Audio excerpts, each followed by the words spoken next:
Hey, this is Byron the Stock Master, and I get a lot of my friends telling me that they're losing money when it comes to the stock market. What you don't want to do is listen to any analysts or listen to any brokerage companies because all they want is your money. I don't want that. I don't want anything from you. My calling is to help people out. I've been doing this for 30 years. I'm 33 out of 35 towards getting stocks right. I'm making money for 27 different families.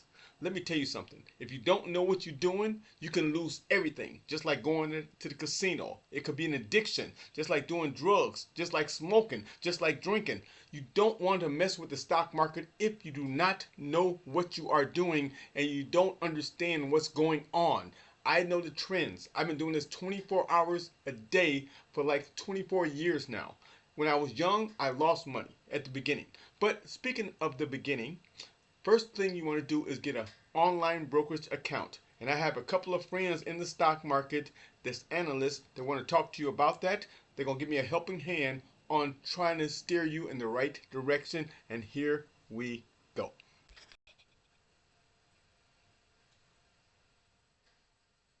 Or you just open one and you want to make sure you don't make any mistakes when it comes to your brokerage account, well, this video is for you. Welcome to the Wealth Twins Show, and let's jump right into it. Nicole, what is a common mistake people make when it comes to brokerage accounts? I think one of the biggest mistakes, the most common mistake that people make is really ignoring the fees and the hidden cost that comes with a brokerage account. That's Like for instance, a lot of brokerage accounts like Charles Schwab or Vanguard, Fidelity, their fees are pretty low. A lot of times you won't pay a lot for like trading fees or anything like that. But you have some brokerage companies, what I like to call legacy providers, that are more advisor driven, that actually tend to charge you higher fees when it comes to buying funds or buying just anything, the investments that they have, because they're more financial advisor driven. So they're more like investment advisors. So any type of house such as Edward Jones or Raymond James, things like that, you're going to be charged higher fees and a lot of hidden costs that you may not be aware of. I would agree. And when you look at those, like, I wouldn't call them necessarily smaller. It's just that Charles Schwab, Fidelity, they're more discount brokers. So they give you less fees when it comes to like handling your accounts and stuff. Those older ones like Edward Jones or things like that, they have specific things that you can invest in that are higher price. Even if you want to, like, say, reinvest your dividends, you're going to get charged a fee with that. So if you're looking at that, you say, "Oh, I'm this was something that I got pushed into because maybe you had a parent who had opened that up for you, or you just opened that years ago and you're scared to leave." You got to understand, you're paying a ton of fees, and you're probably not using all the services that those fees are covering. Yes, that was a little bit of insight on little things about fees and things like that when it comes to brokerage companies. You have to be very careful. Let's try to see if they got a margins account, which if you put like I'm gonna have a guy talk to you about that too. If you put like 50% down, say you put 10,000 in, they will give you another 10,000 towards buying power and things like that. That's very important. You get a big head start when it comes to the stock market, and that's how you get on the right track right at the beginning. These are some helpful hints when it comes to the stock market. I am the stock master. I'm the best in the world at this. I'm the only one that's not looking for anything in return. I'm just trying to help you. But speaking on that right there, like the margin account and things like that, I'm gonna have my other friend talk to you about that because you have to know about that, about dividends and everything else when it comes to the stock market. And here we go right here. Yo, how are you able to afford 20 shares of Tesla? Oh, I just bought it on margin. I've heard of that before, but I don't really get it. So I have a margin account where basically I can borrow money from my broker to buy more shares than I normally would be able to, but you also need to have collateral to have one. Collateral? Like how much collateral? Usually 50%. So if I want to buy $200 worth of stock, I can buy $100 worth of it with my own money, and the broker gives me the other 100. In a margin account, both profits and losses are magnified though. So a margin account lets you borrow money to buy more stock than you normally would, but it's risky because the results are magnified. Yeah, that was one example about margins accounts. You got to be very careful. Some brokerage companies have those and some don't. Remember, you're talking to the stock master. I know. Another thing I want to give you a couple of stocks that's doing pretty good. And I want you to benefit from this video, but please don't forget to like, subscribe, and share this video. I'm a little bit under the weather. I got a bad kidney. I just got out of the hospital. Okay. Anyway, Nvidia and Tesla, they're kind of high priced. Tesla's like $400 a share, and I think Nvidia's like maybe a couple of hundred. But if you get 10, 20 shares, they go up like 10 or 20 points some days. You can make it easy $100 or $200 in a matter of 5 minutes. Just don't buy that many shares. But a good amount to start off with in the stock market. My honest opinion, you can start off with $1.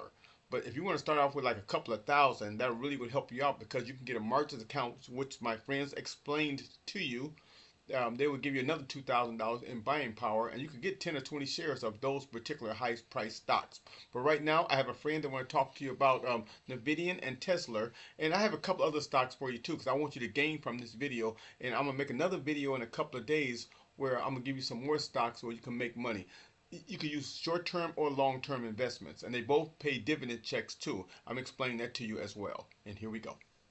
Now, that's NVIDIA and Tesla. And joining us now is resident bull on both names, Wedbush analyst Dan Ives. And Dan, you were supposed to be with me here in studio, but I heard even though the government shutdown is over, you might have had a little plane trouble and you're stuck in Miami down there? Yeah, stuck in Miami. Actually, it's my second time in Miami in this week. I thought I'd be lucky to get back, but it looks like it's going to have to wait a day. You're a busy man. We know this. I'm sure it has nothing to do with how cold it is here in New York City, but I have a lot of viewer questions for you. Before I get to that, I do want to ask you your 30-second bull pitch for Tesla and your 30-second bull pitch for NVIDIA, because I know you're very, bullish on both of those names. Yeah, look, on Tesla, this, in my opinion, is the most important chapter ever for Musk and Tesla, the AI chapter, autonomous and robotics. I think we're talking 2-3 trillion in terms of market cap. Best physical AI play besides NVIDIA.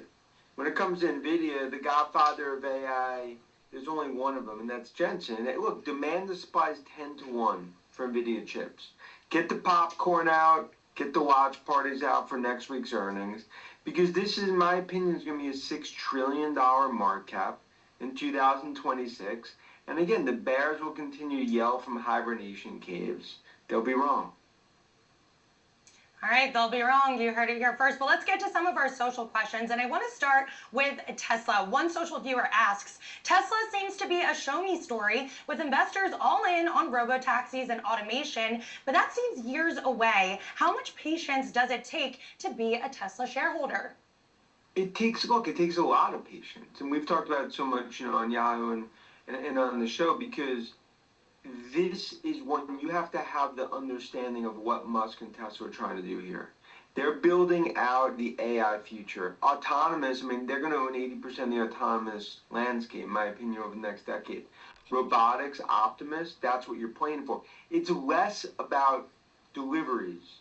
It's more about the AI future. You have to be patient, but it goes back to this, in my opinion, is going to be the most important chapter ever in Tesla's story. Yes, when it comes to Tesla and Nvidia, you gotta have patience, like the gentleman said. You have to have patience. Stocks go up and down. You gotta remember, stocks go up and down. Say it's trading at $454 a share. It might go down to $444 tomorrow, but I guarantee the following day probably go up to $464 the following day. It goes up and down, but it goes up even more. Tesla and Nvidia is a pretty good stock, but it's not as hot as the next two stocks I'm going to give you, and I'm gonna end it right there. That's Micron Technology and AMD. Oh man, those stocks are rolling. A month ago, the stock was at $178 a share. That's Micron Technology. Now it's at $254. I bought it. I got like 1,000 shares, so I'm making a lot of money in that. And I want to make money for you and let you know exactly what's going on in my head, because all I think is stock, stock, stock, stock, stock. And that's how I've been successful. So I'm going to show you. A couple of my friends want to talk to you about Micron Technology and AMD, and here we go. Let's get to it. Stop trading with Jim. One of my favorite companies is Micron. They do report next week. It's had a parabolic move in the last few weeks. It seems to be peaking today. I would not bet against this. Micron, Seagate, Western Digital, and Dell today. David, I think there's something going on that's very bullish about DRAM and about PCs. It's not being captured by this market. This market is overlooking it. What is it? It's demand. Demand's picked up for PCs. You think so? Yet another reason, by the way, that people should be buying AMD. And AMD separating itself because, NVIDIA's a company, but AMD's the winner here because nobody has said that AMD can't sell its gaming chips. Yeah. Trying it. And there it is. It did turn around after you discussed in terms of those gaming chips. All right, what do you got on the show tonight? I know Workday CEO. Yes, Carl Eschenbach. In the same way that you have Risher, what we're trying to bring, obviously, is the person of the day who's really moving things because it's what people want. And only CNBC has it. I just want to point that out. It's very important. Hey, this is Byron. I'm back. Yes, Micron Technology and AMD. You heard the professional. I'm a professional too. The demand for it is incredible, and they're dealing with AI. So those four stocks, don't forget about what I said on this video. Please like, subscribe, and share this video. And please, please give me your opinion and questions, because that's all I do is study the stock market. It could be the worst thing in the world if you don't know what you're doing. Trust me, I'm tired of people losing. But it could be the greatest form of wealth if you know what you're doing, and I know what I am doing. I'm willing to give my knowledge to you, and I don't want anything in return. Don't listen to any of this other outside noise. Look for a couple more helpful hints. Look for dividend payouts and dates. Look for news. That's important. Look for what analysts are saying. If a collective effort, if they all saying it's a great buy or strong buy, most likely it is. And decide what you want to do. If you want to be a dividend investor, if you want to be an options investor, if you want to be a short-term investor, if you want to be a long-term investor, whatever you want to do, just get it in your head exactly what you want to do, and ask me questions, and I will answer. I answer all my comments 100% of the time.